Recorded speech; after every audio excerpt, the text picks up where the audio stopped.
Point, not Point Home, but right behind Levy Swim there.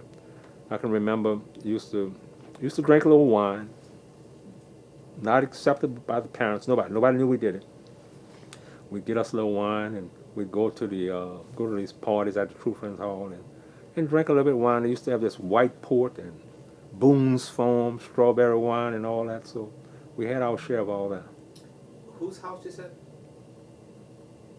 When you say house, You said, where did y'all go? oh, the True Friends Hall. What is that? It's the building's still there. The building was donated to the African American River Road African American Museum.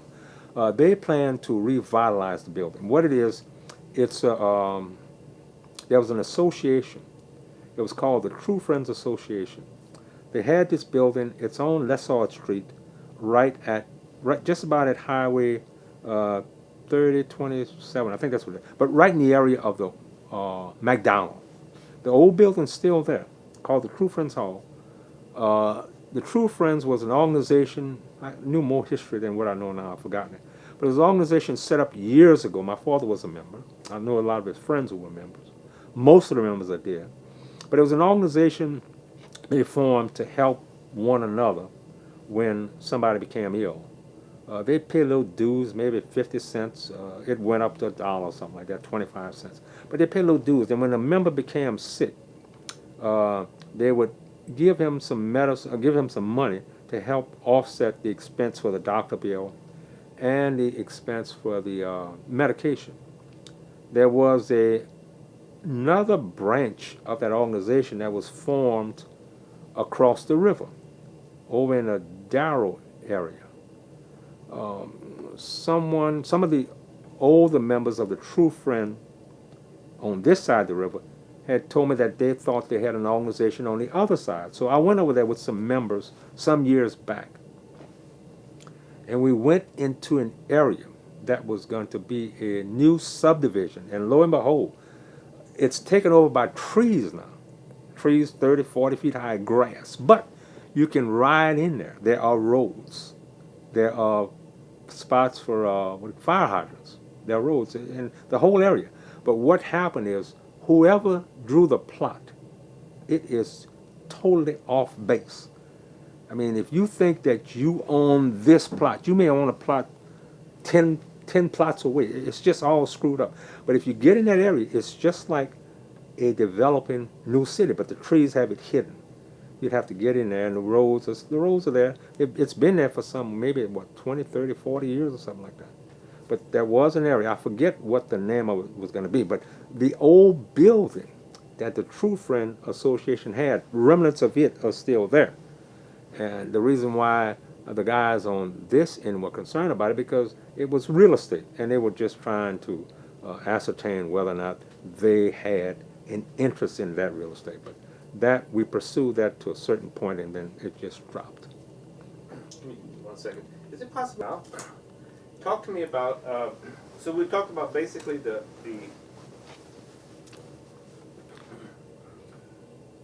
really young portion of it. Yeah.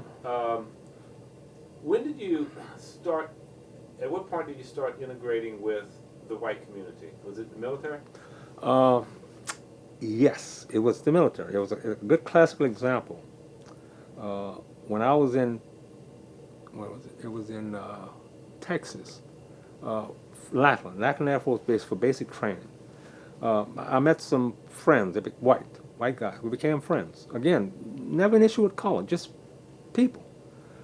We were going to a movie one Saturday, and the girl had the visor down because the sun was shining in her face. So my friends, the white fellows, they put their money with their hand. It was accepted. When I got ready to put my money with my hand, she raised the visor and said, "I'm sorry, I can't let you in." I said, "Why?" She said, "You're colored." I said, "My money spends." She said, "I'm sorry, you're colored." So we all left. Now I'm going to jump a few years. Come back to Donaldsonville. Fully aware now that there is a difference, not necessarily in character, but in color. As a black person, I am not equal to my counterpart who's a white person. I'm not equal.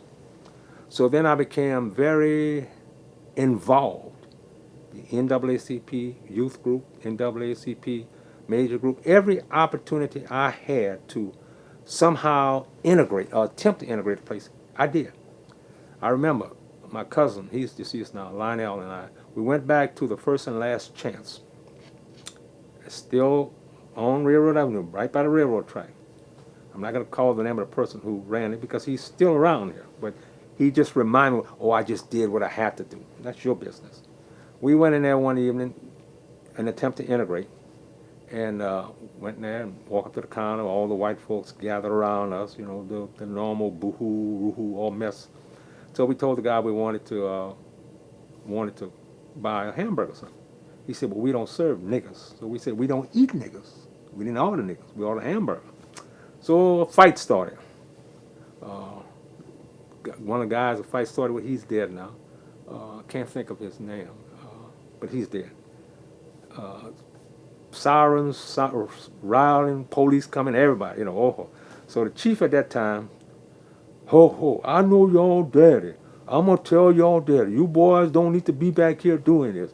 You know, y'all need to be on y'all side of town. Y'all need to all this real, all that mess. That didn't stop anything. So got another group and we headed on down to Airline Highway. There's a restaurant. Might be called Airline Restaurant, I'm not sure. But it's on highway, on Airline, somewhere around La Plaza or Gramercy or something. Anyway, well, first we stopped at Emails on a river road, right across the river. And everybody was peeping. The black folks were working in the kitchen. They were lined up with the doors cracked, just peeping to see if we were going to get served. We got served. We were so nervous. I mean, we ordered things that we didn't even know we were ordering, but we did eat. We ate that. So we left there, and we headed on down to the restaurant on Airline. Okay, so we get there. First, I always did something. When we were going to a restaurant, I would always call, and I could change my voice so they couldn't tell who I was, and ask the price of a certain thing. So we knew what the prices were. So when we get to the airline, I'd already called and got the hamburger prices. So we got to the airline, and first we got stopped in Reserve, our policeman, white policeman. He insisted we ran a red light. Told him we did not run a red light. I was driving. We didn't run a red light. So some kind of way we got that issue resolved. We told him we're going down to the airline to get something to eat. He said, well, you know they don't serve your kind down there. Then we're going to get something to eat. So we went on down to the airline, went on in and ordered some hamburgers. They brought the hamburgers. They must have charged us $20 or $30 a piece for the hamburgers. We paid. So after we paid, we left. And we headed back to, well, no, before, as we were walking out the door, there was a state policeman walking in. So I went to him and I told him, I said, look, we were just overcharged. We called on the phone before we got here. They gave us, you know, hamburgers, $1.75, but when we ordered hamburgers, they charged us some ridiculous price. So he said, well, come on, let's go back in. So we all went back in, and as soon as we got in, I went behind the counter to find the receipts. So the police said, well, you can't do that, come on now. But anyway, that issue was resolved. We got the money back. Just told us, don't come back now. Going back through Reserve, the same policeman stopped us and asked us what had happened. And we played a role. Yes, sir. No, sir. You know, everything went fine. Didn't want to tell him about what had happened because for some reason we would have probably gotten arrested. Because back in that day, that was the time. So we just played a role, and he said, well, y'all have a good day. Yes, sir. Thank you, sir. So we just came on back home. And I can remember one time, don't remember exactly when it was, but there was a restaurant over in Sorrento. Wasn't a restaurant, a little hamburger stand. I stopped there, I don't know who I was with, and wanted a hamburger. They said, well, you can go around to the back. I said, nope, I don't want to go around the back. I want to get it here. Or you can't get it. Okay, thank you. And I can remember another time we had a doctor's office on Lesage Street. Blacks had to go in a side door or a back door. And I said, my money spent like anybody else's money. I was not going to anybody's back door. And I used to call it my backdoor campaign. In fact, I got letters about it that I used to write people. I look at them every now and then. So I walked in the front door, and I'm telling you, never has anybody been served as quick as I was. No sooner I walked in the front door was I brought to the back. Got real quick. And The lady, I remember her name, but I'm not going to call it. She's deceased now, but I know her kids, white lady. So she said, well, you know, you're not supposed to come in the front door. I said, my money spends like anybody else's money, so I come in whatever door I want to. So that, then it came to the time when we're going to do something with the swimming pools. We had the black swimming pool over at the corner of Lessard and uh, probably, I'm thinking it's Williams. The white swimming pool was over on Lee Street. And we decided we were going to integrate that pool. Well, I don't remember all the details of it, but shortly thereafter it was closed. So rather than swim with black folks, they decided to shut the pool down. And then there was another pool that was built down at the golf course, which this becomes very interesting. The golf course is down toward the Sunshine Bridge. Now, I was mayor when this happened. There were some fellows here that were doing some work for the railroad, black and white. And they all decided they were going to go down to the golf course, play a little golf, and get something to eat at the little clubhouse. Well, lo and behold, the black folks could not get served, nor could they play golf. Now, that's when I was mayor.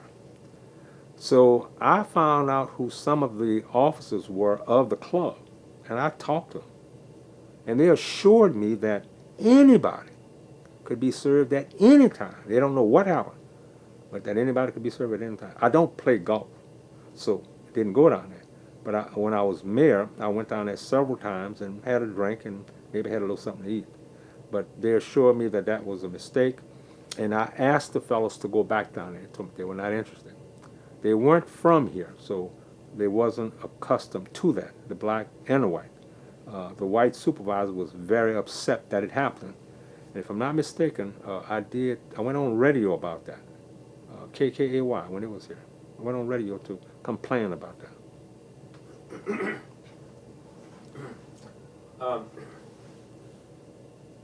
What was, and this is not a judge, this is just a question, it's not a judgment. What was, question, it's not a judgment. What was the desire to integrate? When you say what was it? You mean what might have been a driving force behind me? I mean, first I'm thinking to myself, if I put myself, I was not real popular as a kid. Okay. I was really an outsider, okay? And so I really didn't have a clique. I didn't have the whites. We were kind of poor. Right. So and I went to Catholic school, so I really didn't fit in with anybody. Right, over there. right.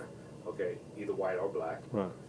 So I was always kind of to myself, so I never really belonged to a group. And as looking from that perspective, my thought is, I wouldn't want to go eat at the Chance if I were you. What was your drive for that? Because I wanted to be just as good or just like the other person. I didn't want anyone to look at me and say, you're a different color, so I'm going to treat you differently. Not that you don't have the talent, not that you don't have the skills, not that you don't have the know-how. I'm going to do this simply because you're black.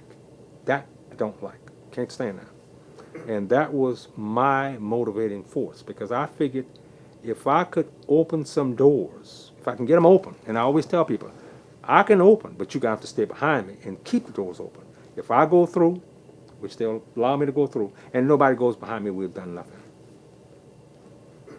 And truth of the matter is too, that from what I can kind of see a lot of times, it's kind of like and I read an article, I can't remember if it was an article or a book, and it was almost like when there was a separation, there was so many good things that the black community had as restaurants and entertainment and stuff like Right. that. As soon as they started integrating it actually fell apart on their side. You're right. Because the people weren't there to support it anymore. Right. Well, you know, I was talking with some people, Brown versus the Board of Education. When that matter went before the Supreme Court, what the results were totally unexpected. Totally. Nobody expected that. What people thought the courts would come back and do is say, okay, you're going to have to treat black folks the same as you treat whites. No one thought that the courts would come back and say, okay, no two school systems, no two whatever. Do away with all that. Once this total integration came about, That's when black folks started having problems with drugs, with guns. Uh, Before that, wasn't exposed to that. When the schools became integrated, that's when a lot of problems that we as black folks never had began to surface. I guess you'd probably ask yourself, why? One thing, uh, black teachers. Black teachers took a very, very serious issue and concern in their students. Very serious. I'm sure that you know, I would be speculating, but I'm willing to speculate that the black teachers would probably pull a black kid over the side and spank his butt if he was doing something he had no business doing. They would take a good interest. Well, I know your mother. If you don't do what you're supposed to, I'm going to tell your mother. When the school's integrated, then that sense of identity with those kids started to disappear. It became a student, well, let's call it a number. A number. The student being a number rather than a named student that I know. We started getting the white teachers into the black schools and the black teachers into the white schools, and those black teachers didn't know most of the time those kids nothing about their background. The white teachers were probably afraid of the kids. The black, and everybody have their idea about how awful and how terrible we are or we were. So you had this lack of continuity or this lack of interest in the child because I don't know anything about the child, and I don't want to get myself into trouble or something like that. Just to go to something what's going on right now as we speak. I'm trying to think of what school system it is. There's a school system, Point Coupee, I think. I'm not sure, but their principals offering bonuses to people to come in and teach. There are a lot of out-of-state teachers that are coming. He almost has all of the teachers he needs. But he told the teachers, I want you to do more than just come here and teach school. I want you to get to know these kids. I want you to interact with them. I want you to become role models. There's another term. I'm trying to think of what it is. Can't get it in my hand right now. But that's what he's looking for. And to me, that's going back to the old ways where, I know this student. I know what this student's all about. I know this student parent. The average teacher today, you could probably ask, have you ever met this kid's parent? Well, maybe one time I saw at a PTA meeting or something like that. But back in the day, when the schools were segregated, most black teachers knew all the kids. They knew all the parents. You don't do what you're supposed to, I'm going to tell your parents on you. You know what's going to happen there. And that's the way it was.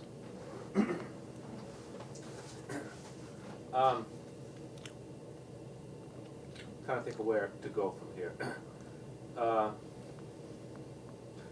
Tell me about how much time I got on this tape.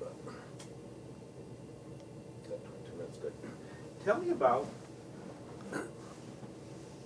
Okay, so here you were. You couldn't go 2 blocks as a kid.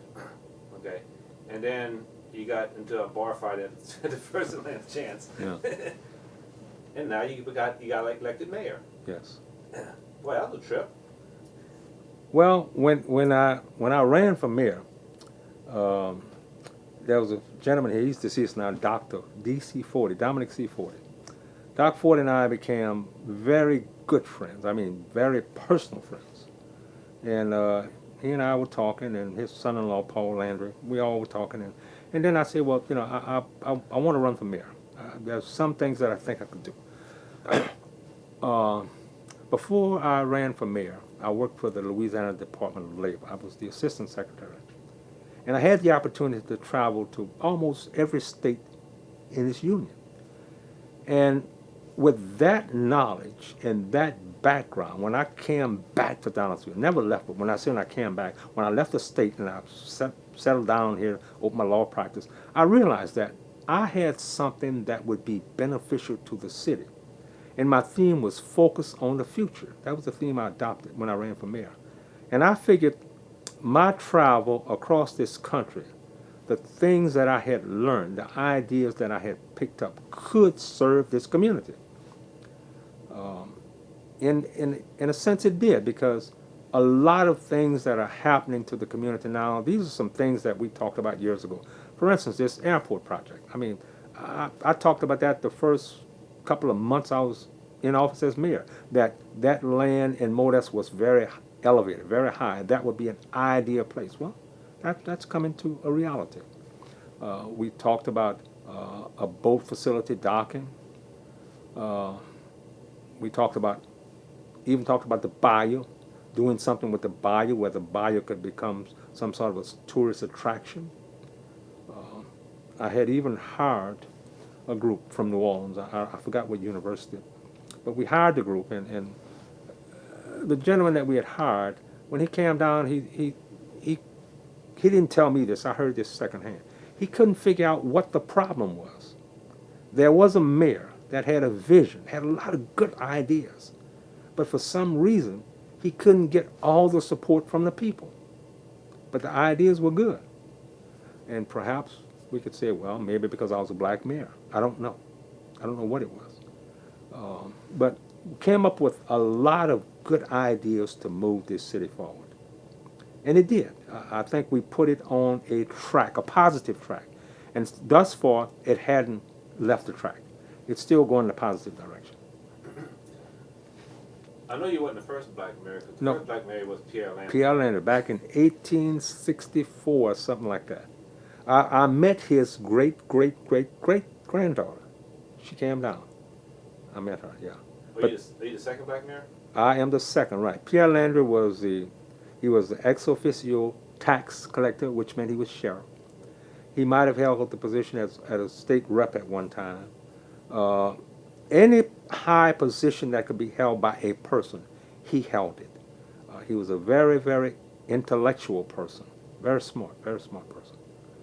And also, as I'm thinking, my mind's going back to when I was doing some reading about the early days, when during the Civil War, the boats, the Union soldiers would travel up and down the Mississippi River. At that time, the bayou was open to the Mississippi; it wasn't closed. And the captain from one of the boats, the Union boats, sent word to the city of Downsville that he was going to bombard it, and he wanted everybody to get out of the city. And it did bombard it. They had their cannons, they shot into the city, and there was remnants of that in the old convent, the nuns' convents, up on Iberville and St. Vincent Street. There was also some uprisings back in those days of the black folks from the St. James Parish. They would all come here to Downsville and they'd just complain about the way things were going, that things just wasn't going right. We also had, there were a lot of black Confederate soldiers that fought over at old Fort Butler, which remnants of it's supposed to be right over there where the pumping station is. And there were a lot of black soldiers that lost their lives in that battle. Downsville has a lot of good history, a lot of somewhat distasteful history as far as the blacks are concerned. But over the years, things have gotten better. And I think in future years, things will even be much better than they are now. I think the relationship between the two races, it's better. But there are still elements of segregation. I don't know what's going to change that, if it can be changed. I really don't know.